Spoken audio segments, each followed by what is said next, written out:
Beleza, vamos lá para a nossa aulinha de hibridação. Vamos pegar como exemplo o carbono, que tem 6 elétrons, e sua distribuição eletrônica fica 1s2, 2s2 e 2p2.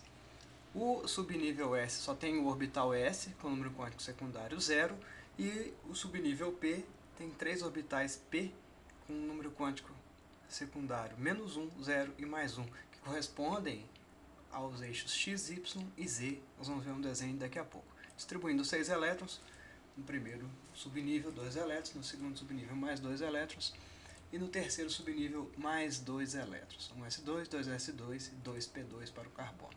Colocando em ordem de energia, primeiro aparece o subnível 1s2 com 2 elétrons, depois o 2s2 com mais 2 elétrons e depois 2 elétrons por último no p2. Isso é aquilo que eu tinha falado. O subnível P se divide em 3 orbitais que correspondem aos eixos x, y e z, px, py e pz, orientados nos 3 eixos. Aí está a figura que mostra o orbital x em py, orbital P em py, px e pz. Bom, se você prestar atenção, a diferença de energia entre o subnível S e o subnível P de um mesmo nível é pequena e por isso podem ocorrer as hibridações ou hibridizações. Essas hibridações ou hibridizações são combinações dos orbitais P com o S e pode acontecer de 3 maneiras. Quando o orbital S combina com 3 orbitais P, dessa maneira a gente tem o orbital híbrido sp3, são 4 orbitais do tipo sp3, e esse número 2 porque corresponde ao segundo nível. Uma outra forma é quando um orbital S se combina com 2 orbitais P's, então sobra um orbital P puro, que não é hibridizado. Esses que sofreram a hibridação a gente chama de orbitais híbridos sp2, 1s e 2p's, e sobra um orbital P puro em Z, né, como se tivesse hibridizado o Px e o Py do P. Continuando, a terceira hibridização possível é quando junta-se um S com um P, a hibridação SP, e sobram 2 orbitais P puros em Y e em Z. Então quem hibridizou aqui nessa representação foi o orbital Px.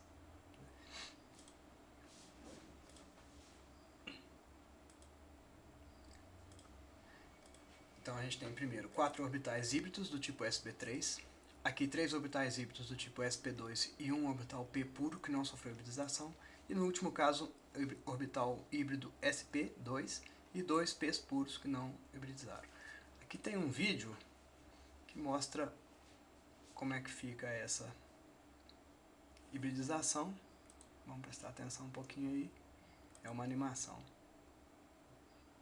A combinação dos orbitais P's orientados em x, y e z.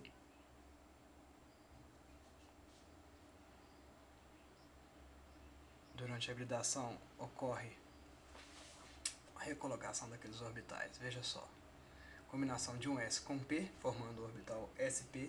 Repara na geometria, né? Aqui tem um ligante, lá pode aceitar outro ligante, geometria linear. Agora um S com 2 P's, a geometria SP2. Veja o desenho que forma no final, vai mostrar a recombinação, o rearranjo.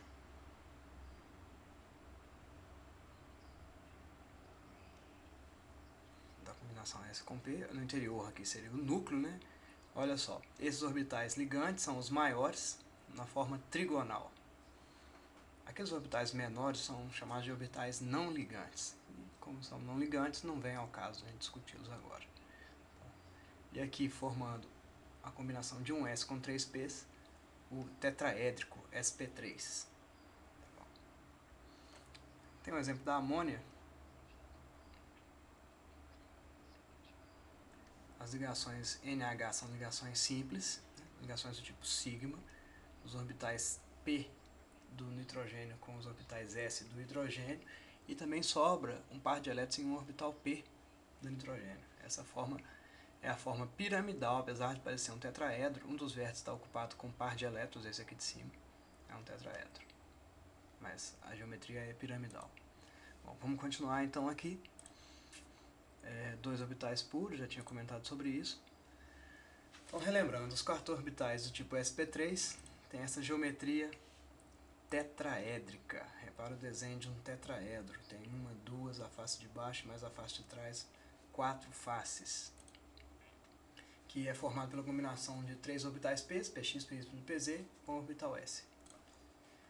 O carbono ou qualquer outro átomo com a sua hibridação sp3 faz somente ligações do tipo sigma. São ligações simples, quando combinam o orbital s do hidrogênio, por exemplo, com o orbital p. A ligação sigma pode acontecer de uma outra maneira, que eu vou mostrar daqui a pouco. Mas essa é uma sigma, isso é uma ligação sigma. Aqui atrás temos outros e aqui na frente outra.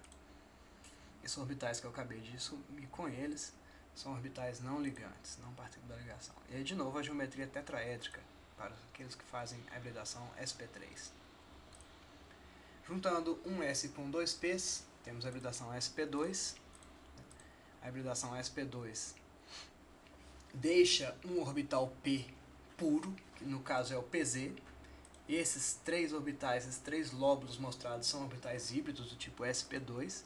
E esse em vermelho é o orbital pz puro, que não participou de hibridação. Tá? Veja só como pode ocorrer a ligação entre 2 átomos de carbono. Primeiramente, quando eles se encontram, são unidos 2 orbitais p, né, híbridos, sp2. E essa ligação frontal, essa interposição frontal de orbitais é chamada de ligação sigma. Repara no que está sendo mostrado aqui. Aquele orbital pz puro, né, pode combinar numa ligação. Primeiro, então, forma-se a ligação sigma, essa, para depois se formar a ligação π. E a ligação π é isso tudo que está desenhado de vermelho é uma ligação π, né? Uma ligação com 2 elétrons, um elétron de cada átomo de carbono, uma ligação π. Aqui tem um exemplo de ligação dupla. A dupla é uma sigma, essa do meio, e a π que está do lado de fora. Quando essa ligação, quando você vai fazer a separação da ligação carbono-carbono, a ligação que é quebrada primeiro é essa ligação π, pelo fato dela ser externa. Tá? Esse desenho mostra os 2 átomos de carbono que são trigonais e planos. Tá? E esses elétrons da ligação π, eles atravessam esse plano. Bom, fazendo mais algumas ligações, né, com os hidrogênios para completar suas 4 ligações.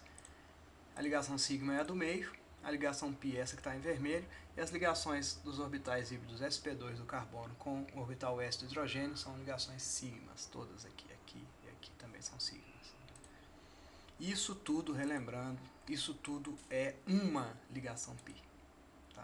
A ligação π aqui mostra melhor, né, esses átomos no plano, os hidrogênios, aqui naquele exemplo era outro hidrogênio, e a ligação π é externa. Tá? A rotação da molécula provoca a quebra dessa ligação π. Aqui você tem os orbitais pz que tinham sobrado, né, naquele exemplo. Agora a junção de um orbital s com o px, formando 2 sp, os orbitais tipo sp, esses 2 lóbulos, e sobram então um orbital pz e sobra também um orbital py. Combinando 2 carbonos com essa hibridação, o primeiro encontro se dá com orbitais híbridos sp, esse encontro frontal é uma ligação sigma. Depois pode ocorrer um encontro lateral, uma sobreposição lateral desses orbitais, formando uma ligação π, nesse exemplo com orbitais em py, e com elétrons ali. O próximo, já volto porque o telefone tocou. Bom, tem uma interrupção do telefone aí, mas então aí está uma ligação π, né? A sigma primeiro, forma-se a π, agora eu vou apagar essa π para facilitar o entendimento da segunda π. Tá? O orbital pz que tinha sobrado, olha, 2 orbitais pz, esses que estão em amarelo, se combinando, formando uma outra ligação π, e com 2 elétrons também girando ali. Agora vamos juntar tudo, olha a bagunça, isso que está mais colorido de vermelho e de laranja, são as ligações π, essa interna é uma sigma, e aqui podem se formar 2 ligações sigmas com átomos de hidrogênio, por exemplo. Tá? Nessa geometria, sp2, o carbono, sp, o carbono fica linear. Na geometria tetraédrica, sp3, trigonal plana sp2 e linear sp. Só um macete, SP é um S e um P. Então são dois ligantes possíveis, a gente costuma falar aqui para facilitar. Como são dois, geometria digonal. Digonal ou linear, que é a mesma coisa. Esse carbono aqui é o digonal. Então não confunda com esse de baixo é um tetraédrico. Aqui, na hibridação sp2, então são dois orbitais P e um S. Então total de ligantes, 3, 1, 2, 3 ligantes. Olha, esse carbono aqui tinha quantos ligantes? Um ligante para cima, o outro ligante para baixo. Dois ligantes digonal. sp2, 1s, 2ps, 1s mais 2, 1 mais 2, 3. 3 trigonal, 3 ligantes trigonal. Fazendo associação, 2 ligantes digonal, 3 ligantes trigonal e o carbono aqui com 4 ligantes, não importa se são diferentes ou iguais. 4 ligantes, 4 é tetraédrico, tá? 1s e 3ps. Beleza? Então, fim do slideshow. Tchau pra vocês.